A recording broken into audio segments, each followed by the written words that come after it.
Hello, hello, and welcome to the Lou Blakely Show.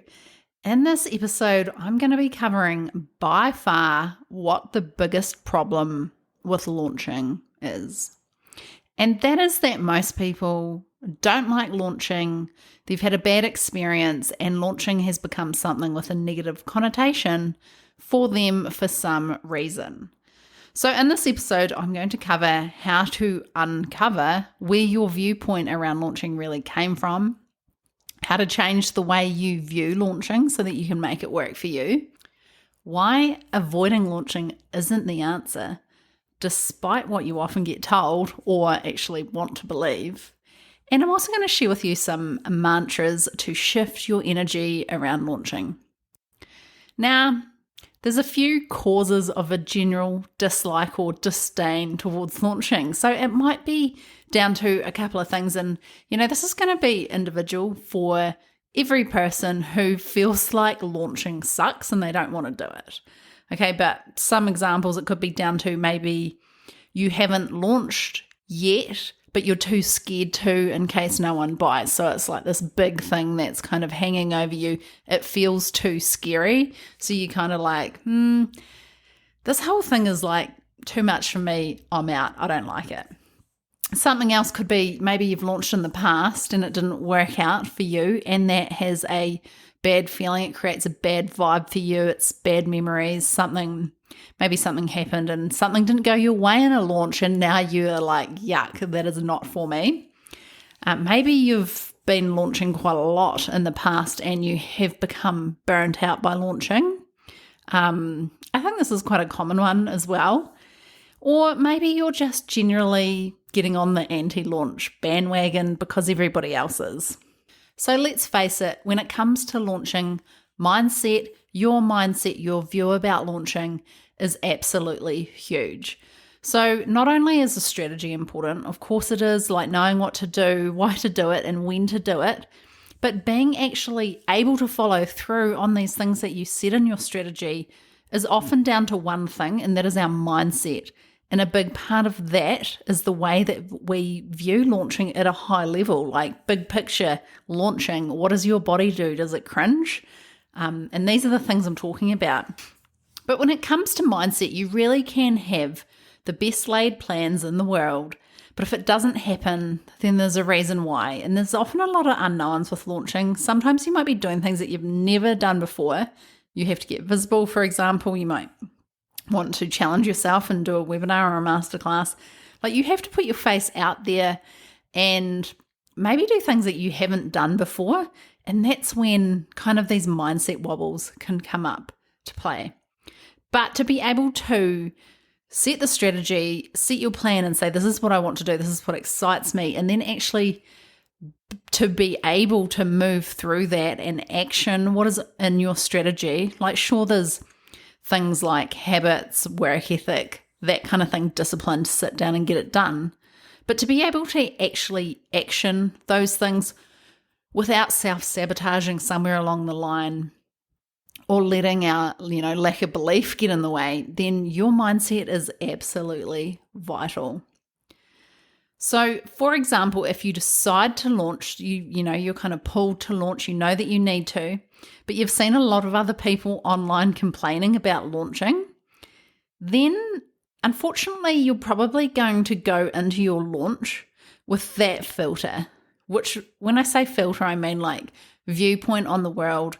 We've all got our own way of interpreting things, and then we see the world from that lens. So if you've already heard other people talking about how hard launching is, and then you decide to launch yourself to give it a shot, and then you go into a launch, you're going to have that filter of what's meant to be hard, so I'm going to make it hard. So that's a mindset thing, right?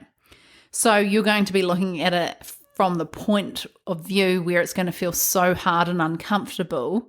And then as a result, you actually create something that's hard and uncomfortable. Okay, so, where do we get these ideas about launching? Does it come from a actual scenario like that? So what about the opposite of that? Maybe you know that you've always wanted to launch something. You see it as exciting, a fun challenge, and something that's going to leave you with a few good stories to tell. then your launch experience is going to be completely different to that first scenario where you're looking for the challenges, you're looking for the messiness, you're looking for it to be hard. How do we overcome it once and for all? How do we flip the script on these launching stories that we've got in our heads that launching is hard, difficult, and it sucks? So maybe just this chat today and me bringing it into your awareness may be enough for you to shift the story. Awareness is everything when it comes to mindset. Just becoming aware of something, then deciding you don't need to live by that anymore is sometimes, not always, but sometimes enough to change the story. Because if we're not actually aware, maybe prior you were unaware that your belief from launching come from a certain story or belief. Do you know what I mean?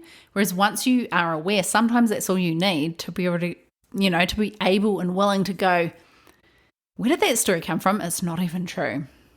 So now you may be aware that you may have been buying into a collective story online about how launching is hard, difficult, scary, all of those things. Now, do you notice a difference in the way you feel about it at all? Now, if not, then try this on for size. So I want you to grab a piece of paper and actually take a moment to work through these few prompts that I've got for you, or questions, because, if you are really resigned to the fact that launching is hard and you don't want to do it and you'd rather avoid it, then, getting to the bottom of that is really going to serve you. So grab a piece of paper, pause the podcast if you need to, get a piece of paper out, and I'm going to start with the first one. So I want you to write down specifically where you learnt that you don't like launching. So get very clear on that situation, right down to the very specifics. What happened? Who said what? Where were you? Who were you with? And what were you feeling? So take a moment to really sit with that, pause this. And now that you've done that, using the wisdom that you've learnt today in terms of where did this belief come from, ask yourself if it was launching that was the problem or just an issue within a launch. Now, if it was a personal experience of your own launching, so it's your kind of beliefs that you have based on an experience where you've launched something, then what specifically was it about the launch that made you not like it? Because at the end of the day, if a launch made you sales, then making money is good, right? So what was it that made the process unenjoyable? Get really specific here, so as specific as you can possibly be.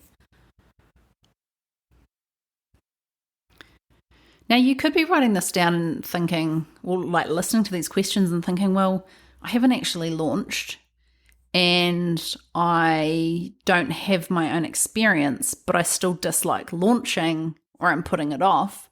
Then this question's for you.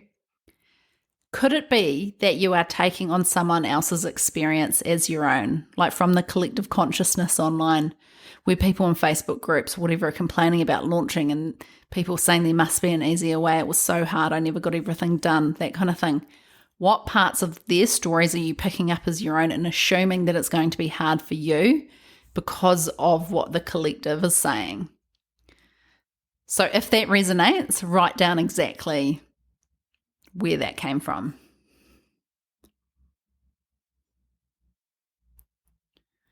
So now that you've got that, I wanted to just present some examples to you of things that could possibly come up. So the first one is I launched for 3 weeks and it was too long for me. I got sick of it.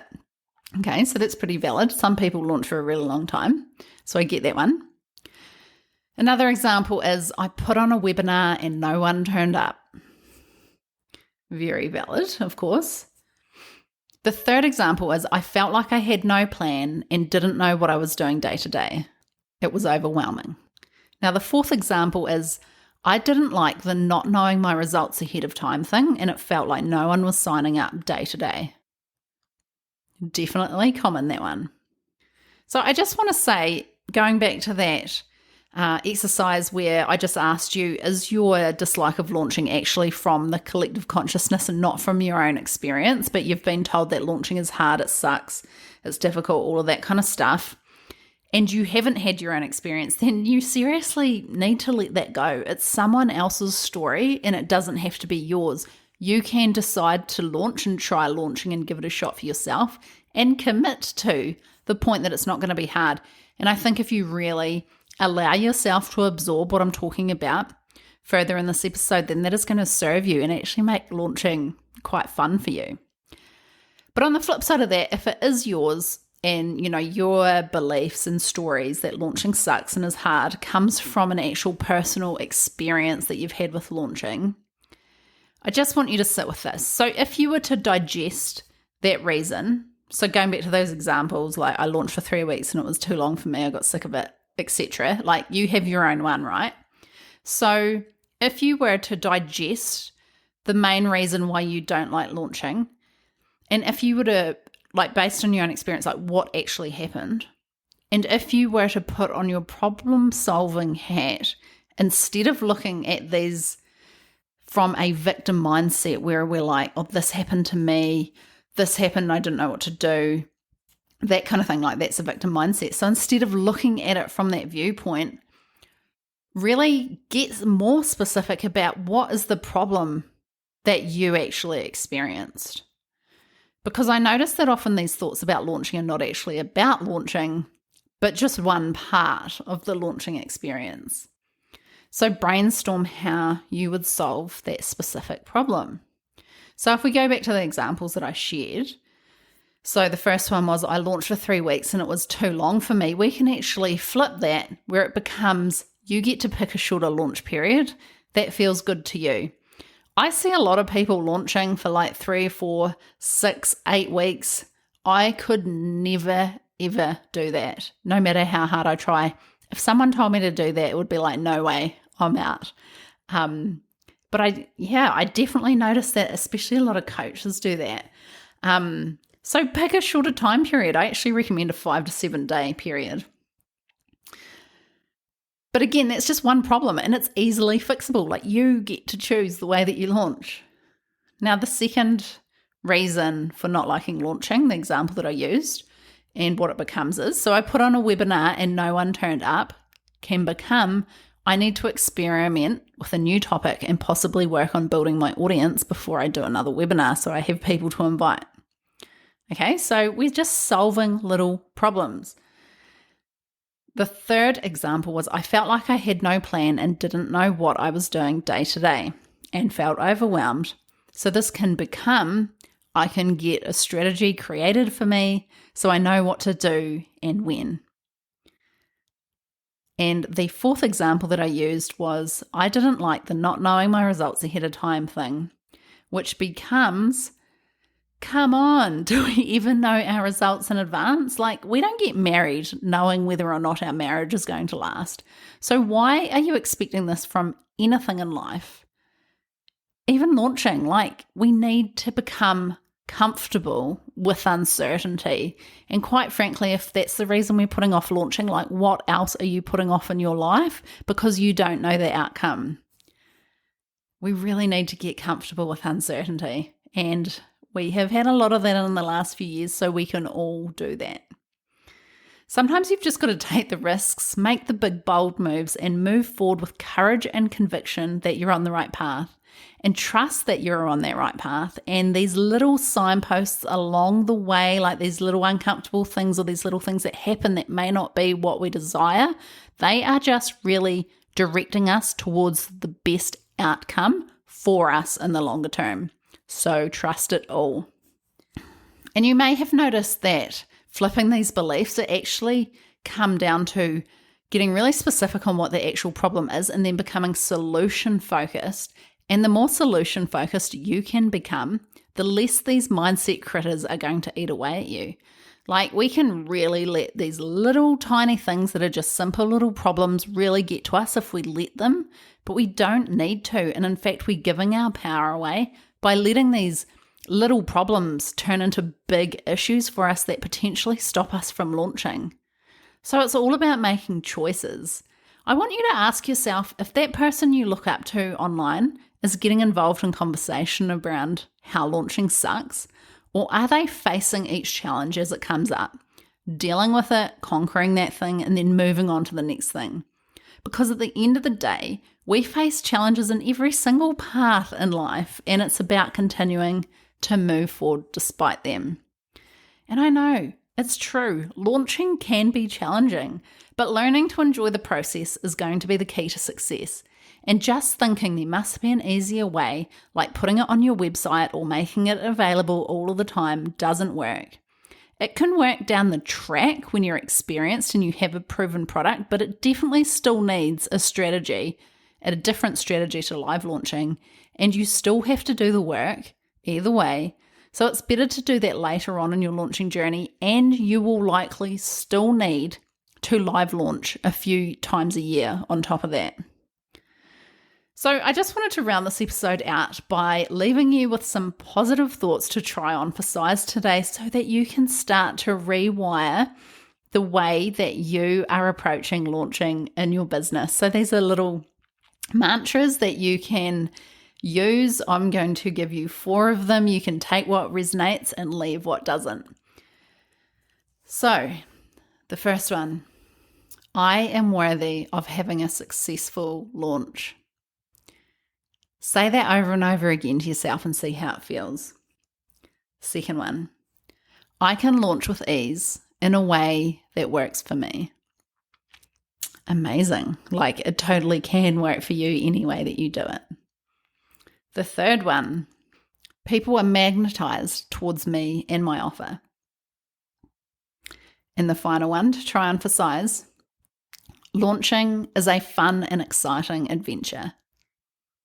So as I said, they may or not resonate, but say them all out loud. Look at yourself in the mirror and see what feels good for you if you're, on this launching journey.